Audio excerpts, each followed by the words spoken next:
आज जो है वो यूएस, इसराइल और ईरान वार को तकरीबन 27 दिन मुकम्मल हो चुके हैं और इन 27 दिनों में ईरान ने और दीगर ममालिक ने इंक्लूडिंग यूएस और इसराइल ने क्या खोया,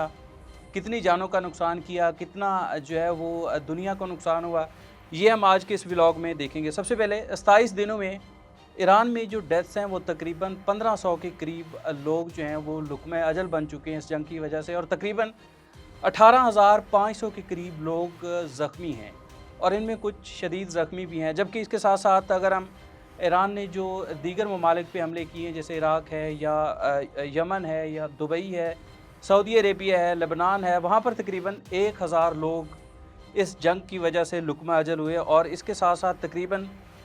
10 मिलियन बैरल जो है वो पर डे ऑयल प्रोडक्शन भी कम हो रही है। इसके साथ साथ अगर हम बात करें इंफ्रास्ट्रक्चर की तो वो भी तबाह हो रहा है, ईरान में भी तबाही हो रही है। इसके साथ साथ जो दीगर ममालिक हैं जहाँ पर ईरान अटैक कर रहा है वहाँ पर भी तबाही हो रही है, यूएस बेसेस हैं। इसके अलावा जो दीगर इंफ्रास्ट्रक्चर है वो भी मुकम्मल तौर पर तबाह हो चुका है जहाँ पर ये हमले जारी हैं। इसके साथ साथ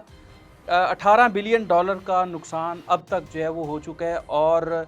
13 से 14 जो यूएस मिलिट्री पर्सन्स हैं उनकी भी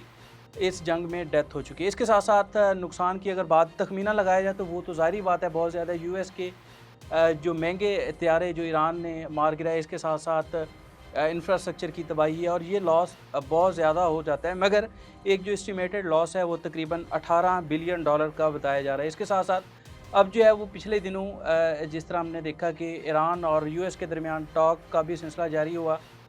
मगर वो भी किसी मेरा ख़्याल है नतीजा पे नहीं पहुंच सका। उसके बावजूद जंग जारी रही और अब भी मुख्तलिफ़ ममालिक में जो है वो ईरान भी हमले कर रहा है जबकि ईरान पे हमले भी हो रहे हैं। इसके साथ साथ दीगर जो ममालिक हैं वो भी इस टेंशन को कम करने में लगे हुए हैं। और इसके अलावा अगर हम बात करें कि स्ट्रेट ऑफ हॉर्मुज़ की जो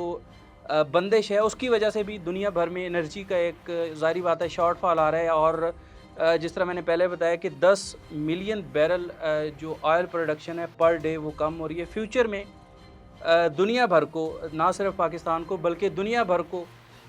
इस जो है इस स्ट्रेट ऑफ हॉर्मुज़ की बंदिश का जो नतीजा है वो भुगतना पड़ेगा और इसका हल यही है कि ईरान, अमेरिका और इसराइल जो है वो एक पेज पर आएँ और बातचीत करके इस जंग का जो है वो कोई ना कोई हल निकालें।